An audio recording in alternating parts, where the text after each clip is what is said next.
So today we're going to be taking a look at a scenario where the Allies invade Germany in World War II. Now, of course, this did actually happen in real life towards the end of the war, but I'm more so referring to what if the Allies invaded Germany before they invaded France and Poland. As we all know, Germany did the Anschluss, and then they took some land from Czechoslovakia, and then they took all of Czechoslovakia, and after that they invaded Poland, which brought the Allies into the war. But what if the Allies stepped in before it got that far out of hand? That's the scenario we're going to be taking a look at today, so if you guys do enjoy this video, make sure to leave a like on it and subscribe to the channel if you're new. The 200,000 subscriber merchandise is officially out, so if you want to pick something up, I highly recommend getting the 200k limited edition set that's here until December 31st. But if not, there's also the Wixo merch, which is more permanent. But the 200k celebration stuff is officially over at this point, so once again, thank you all so much for 200,000 subscribers. But let's go ahead and jump straight into this scenario. Now, I do want to come out and say just first of all that this is not going to be a very historically accurate scenario. But let's start with Germany and Austria. As we all know in real life, the way that World War II started, well, there's actually multiple arguments as to how World War II started.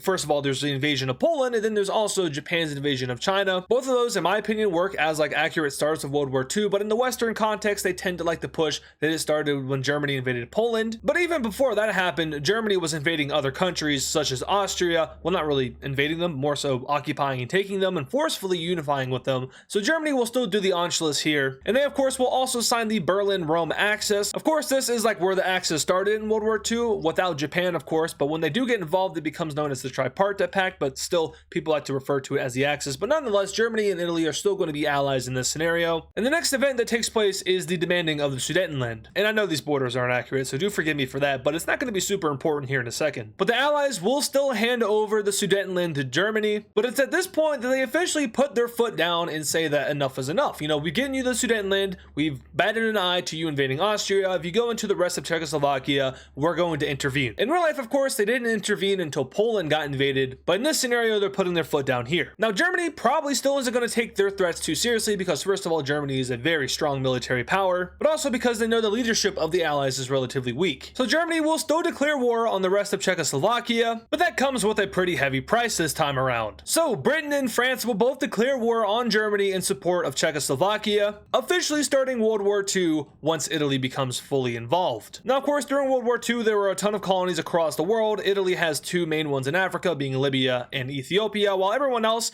controls about 25% of the world, so shout out to Britain and France. But with the Allies getting involved this early on in World War II, things are definitely going to change for Germany, but nonetheless, they're still going to send their armies into Czechoslovakia and decimate it from existence. No doubt about that for sure. But the front between France and Germany is going to change a lot. Now, it could be said that Germany is going to have a lot more troops because they didn't invade Poland. Also, I totally forgot the color in this. We should probably do that. So it is true that Germany is going to have a lot more troops, but it is also true that the Allies are going to have a slight jump on Germany at this point because they weren't necessarily expecting them to get involved when they invaded the rest of Czechoslovakia. So yes, the Ardennes are still going to be a problem for both France and Germany, which means that there's probably going to be another front that opens up. But for now, we see that Italian troops will cross the border and enter into southern France, navigating this pretty difficult terrain, but still making some progress, where the French armies are more focused up north, specifically with Germany. Of course, knocking Germany out the war will probably warrant Italy to surrender, so that's the main goal of the Allies. But it's also important to note that at this point, Germany isn't fully prepared for full-scale world war. They didn't really finish their preparations until 1939 when they actually invaded Poland, so that's about a year less of progress. So that's really two main points to balance out. Yes, they're a little bit stronger because they didn't invade Poland, but also they're not fully ready just yet. But British and French troops will be working together in France to work on Germany, and of course the British Navy will be fighting the German Navy up here in the North Sea. Down south in Africa, we see that the Allied forces are having a lot of success in the Italian colony of Libya, and this is for some pretty obvious reasons. Of course,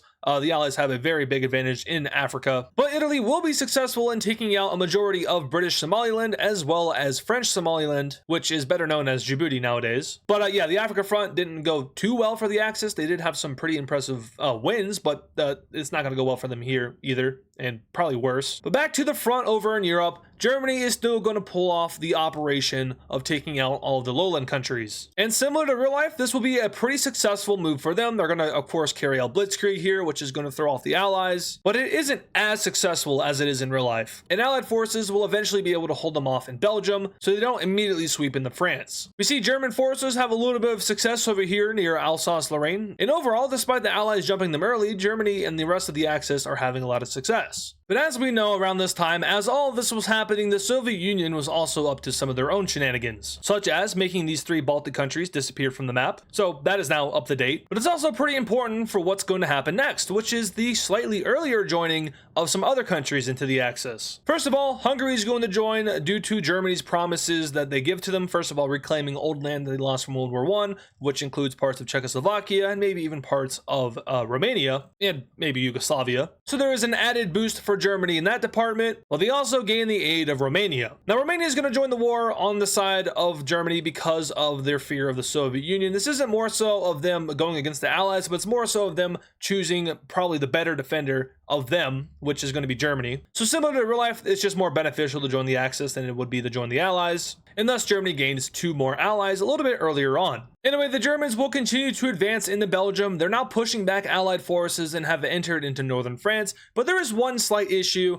and that's that the Germans don't have a ton of resources. Sure, they can be friendly with the Soviets for now, they can buy Russian oil, but simply they kind of want their own, and also similar to real life, they're going to go ahead and take advantage of some weaker countries up north. First of all, they'll take out Denmark, 6 hours, happen pretty quickly. Nothing changes in that department, but also they're going to be taking on Norway, which is their main focus of the Northern Front. So all while their troops are fighting in northern France, Germany will send some extra units up to Norway to quickly seize their capital city of Oslo and move out into the countryside, while Allied forces will also scramble up to Norway in hopes of defending it. And also similar to real life, the Allies will be too slow to protect Norway and they will fall over to Nazi occupation. So Germany now has those oil reserves they need, as well as some Swedish iron.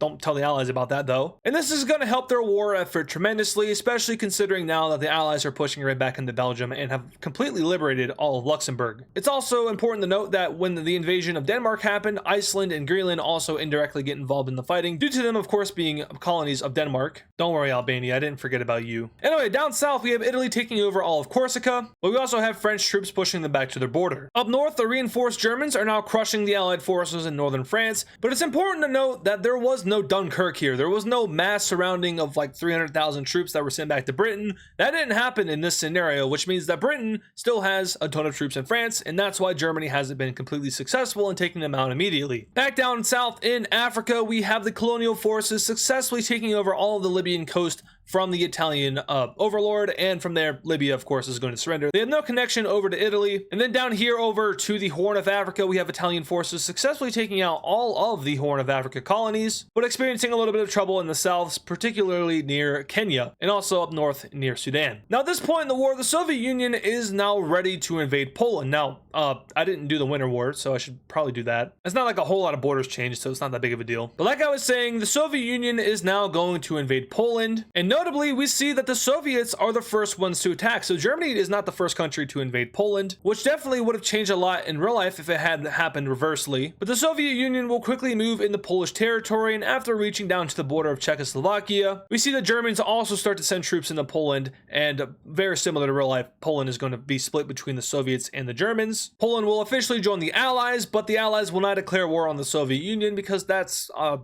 shooting yourself in the foot, of course. So German occupation, bad. Soviet occupation, what occupation? So despite the Allies declaring war on Germany slightly earlier, we see that Germany is still having a lot of success. And now that they didn't have to initiate the war with Poland, they're on better pace than they were in real life. But like I also said, there was no Dunkirk, so British troops are still fighting in France, delaying the inevitable occupation of Paris. I did say inevitable because the Germans did just take Paris. So some things never change, even in alternate scenarios. France still is going to lose their capital city, but they aren't necessarily going to crumble as fast as they did in real life, as British troops in the north are going to be fighting one hell of a war. Now though, we're going to see the Italians do what they do best and make bad decisions. Following the path of history, Italy will declare war on Greece, and much like in real life, their invasion of Greece doesn't go so hot, and they begin to lose to Greece. This makes Germany not so happy. They'll send troops down to Greece, which actually isn't too good because they don't have France under full occupation, meaning that when troops are sent down to Greece, the Allies have a little bit of a counteroffensive that pushes the Germans all the way out of Paris and back towards the border between them and the Benelux. We also see that French forces are successful in kicking out the Italians in the south, and back down in in Africa, we see that Eritrea is taken over completely and parts of Djibouti are beginning to be liberated. With the Germans arriving in Greece though, the front begins to go in the Axis's favor as they now split the country into two pieces, gain an ally in Bulgaria, and together they will work to take out Greece completely. While all that was happening though, the Allies are still having a successful counteroffensive against the Germans, now reaching the official border of Belgium in two main places, which makes Germany not so happy, but at this point, they really don't have anything else to do. So hey, let's invade Yugoslavia. Unfortunately, we're still following a pretty similar path to real life, and Yugoslavia will be absolutely decimated in this war instantly, and the Axis now has control over a majority of Central and Eastern Europe. Now what about Operation Barbarossa, the invasion of the Soviet Union? That's not going to happen, because Germany is not controlling all of France. In real life, Germany of course wanted to take out all of the Allies before they invaded the Soviet Union, but as we know, Operation Sea Lion failed, and they were unable to take Britain, so Germany made the stupid decision to invade the Soviet Union, and that ultimately costed them. But here, no such stupid decision will be made, and instead, their military will begin to heavily focus solely on France. They are now sending pretty much all of their military into France, and they easily recapture the city of Paris. And from here, Germany finally starts to see success, pushing deep into the French countryside. British troops are still fighting their tails off, specifically up here in the north of France, where we see even some minor scale counteroffensives take place. But the overall French forces in the south, they're doing a whole bunch of nothing. And now even Italy is getting involved, and it's not looking too good for France in the south. So what's going on over here with Japan? Well, this isn't a good map. So Japan, they don't look like this. They look a lot different. But since this is a little bit earlier on, they're probably still dealing with China, meaning that they're not exactly ready to sign an alliance with both Germany and Italy. The Allies don't know it, but that is buying them a little bit more time to push back the Germans, especially if they want to keep Japan out of the war. Japan will not join if Germany doesn't take over all of France, which may be part of the reason why Germany is pushing so hard to get this country out of the way. Now, the Spanish Civil War also probably concluded recently, meaning that the fascists are in power down here, and Germany is going to go ahead and request that they join the war. But similar to real life, Spain will abstain, saying that they need to focus on themselves and rebuild after the Civil War before getting drawn into a full-scale global war. But with Germany now occupying a majority of France, Operation Barbarossa will officially be drawn up, so the plans are now officially there, and the Germans are just running through France without any issue. However, the French are not surrendering just yet, and that's thanks to these guys over here, the British. They are still holding their own, and once again, they're still pulling off some minor scale counteroffensives. It's just overall, France is pretty much gone at this point. But without full occupation of this country, and Japan not necessarily trusting the Axis just yet, Germany will look elsewhere for a new ally, and they're going to pick up the country of Finland. Now, Finland indirectly was an Axis member in real life. It was more so of them joining just to fight against the Soviet Union. Here, they joined the Axis for the same purpose, just protection more so instead of offensive measures. But this slightly more early move will make the Soviets not so happy with the Germans, because at this point, Eastern Europe is full of Axis countries, and the Soviet Union can no longer expand into this region. They'll have to look elsewhere, like Afghanistan. Well, hopefully not. You still got a few more decades until that happens. With Finland joining the Axis, Russia is going to send some spies into Germany to figure out exactly what they're cooking up. Espionage was a huge part of World War II. There were a lot of things that happened because of espionage, but Germany is going to make one small itsy bitsy little mistake. They're going to allow for the Soviets to figure out about Operation Barbarossa, and that's not going to set well with the Soviets. And now all of a sudden they're blue. Okay, sure, maybe they wouldn't join the Allies instantly because of that. Maybe they would try to talk it out with Germany, because the Soviets were trying to be friends with Germany in World War II up to a certain point. And that certain point was when they got invaded. But the evidence is pretty overwhelming. And also, if you help the Allies win this war, then hey, guess what? Romania's up for some takings, and so is Bulgaria and Poland and even Germany. So at this very point in time, even though the Soviets don't have great relations with the West, they will join the war on their side against the Germans, and that's definitely not a good thing, because the Germans are focusing all of their military over here in France. And also, as we know, the Soviets have unlimited manpower. Pairing that up with an unprepared Germany and an Eastern Front, yeah, things are going to hit the fan really quickly. Now, we'll say that the Axis has one slight advantage, and that is Finland. We know that Finland is very good at bullying the Soviet Union, so they'll do some things on their own. This is purely just nationalistic, patriotic fighting right here. They're doing this off the pure blood of Finland. They want revenge. Down here, it's more so of, oh god, the sky is falling. But the Soviets will send their armies into Romania as well, and, well, Romania wanted protection from the Soviet Union. They didn't get it because Bucharest has just been captured by Soviet forces. And now all of a sudden, the British counteroffensive is picking up a little bit of steam. They'll eventually meet up with the French forces all the way in the south, and very slowly but also very surely, they'll push back the red team's armies. In Africa, well, we haven't touched this front in a while, but I'm going to be honest with you, it falls completely over to blue team control, so the access is now completely limited to just Europe. And with the Soviet Union getting involved in the war, Japan is like, yeah, no, we're good. Japan is going to go commit atrocities in like Indonesia or something. They definitely just don't want this. They also probably shouldn't commit atrocities in Indonesia because that is a Dutch colony and the Netherlands are in this war. So definitely don't do that. I don't know, jump Thailand, sure. But the Soviets will be fighting a pure one-sided war while the Axis is faced with fighting a two-front war. And two-front wars, they just don't go well. We know that from real life, of course, when the Allies beat Germany in real life. And we're about to see it here as well. So Soviet troops will now finish their complete occupation of all of Poland, meaning that they're right on the border of Germany, and push comes to shove, and they start to enter into Germany. Additionally, Soviet forces now move all the way down into Bulgaria and quickly move over and easily capture their capital city of Sofia, now even sending troops all the way down into Greece to help liberate parts of that. The Soviets are now purely using Operation Barbarossa as a propaganda push to get more and more people to enlist into their armies, adding to their unlimited manpower, but also adding to their chances of success against Germany. Now, the Allies are taking their sweet time, and this is another similarity to real life where the Allies were kind of like, yeah, let's let the Soviets just kind of expand all their forces, maybe they'll be super weak, and maybe we can invade them after. That philosophy is still being applied here as Allied troops do not enter into core German territory, and instead they focus on liberating the lowland countries, now taking back Amsterdam and doing just that. Okay, so Germany is now losing the war. The Allies are also landing troops over in Norway, which the Soviets are like, why are you doing that? Just help me invade Germany. And the Allies are like, oh, you know, we gotta take out the other Axis countries. And the Soviets are like, they're not even an Axis country. And the Allies are like, are you sure? There's a lot of Germans here. Last time I checked, this was Norway, not Gerway. But yeah, the sky is falling on the Eastern Front. The Soviet warhammer of death and destruction, the sickle of slicing and communism is hurting a lot of people. Yeah, I don't know what that was. I'm sorry. But finally, we see Allied forces begin to enter into Germany, and it's at this point that the Germans are like, wait a minute, this is not going to end well. But yeah, a few factors definitely went into Germany's inability to win this war, and none such as important as the leaking of Operation Barbarossa over to Soviet forces, which was indirectly caused by Finland joining the Axis a little bit early, which was also indirectly caused by the Allies declaring war on Germany early. The Yugoslavs will completely rebel against their Axis overlords, and so will the Greeks. Albania rebels as well. It was some great losses over here in Eastern Europe. Yikes-a-roonies. And the Danish have risen up.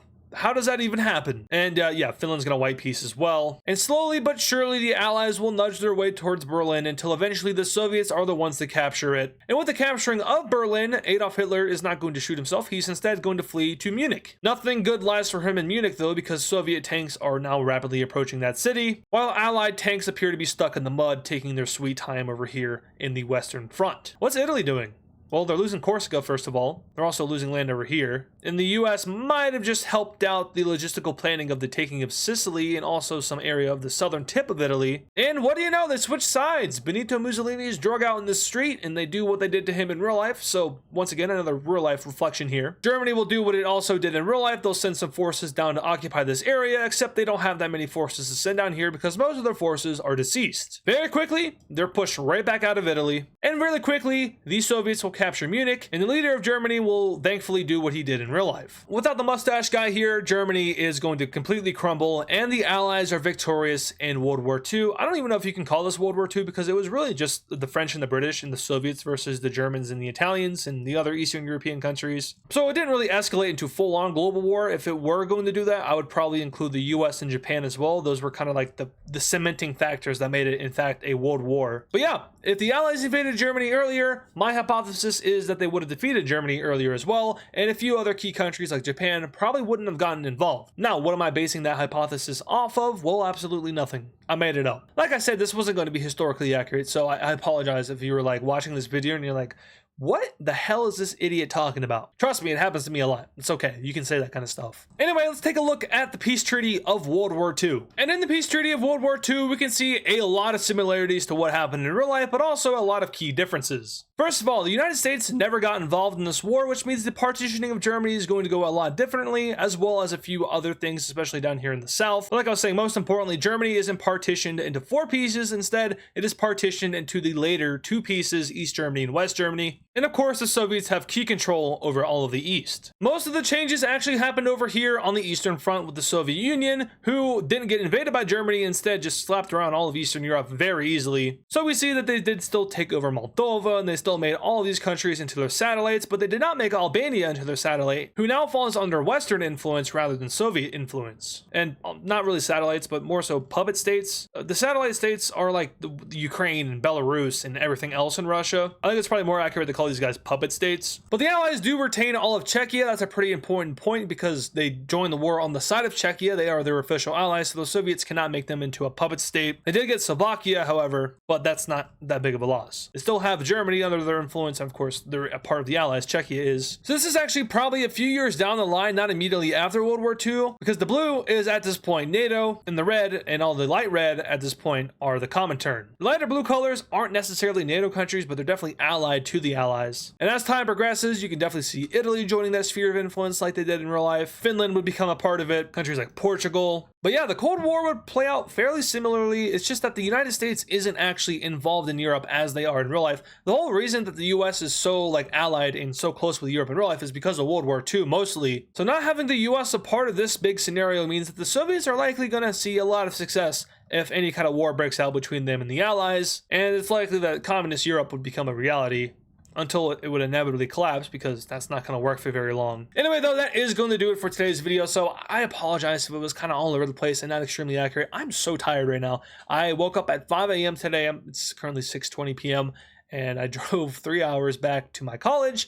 Then I took an exam, and I didn't do too well on that because I was so tired. So now it's just like, oh, the stress of that, and then having to record the video, and then having to get the Wixo episode that's due on Saturday up and going because it's the big episode. It sounds all these kind of things.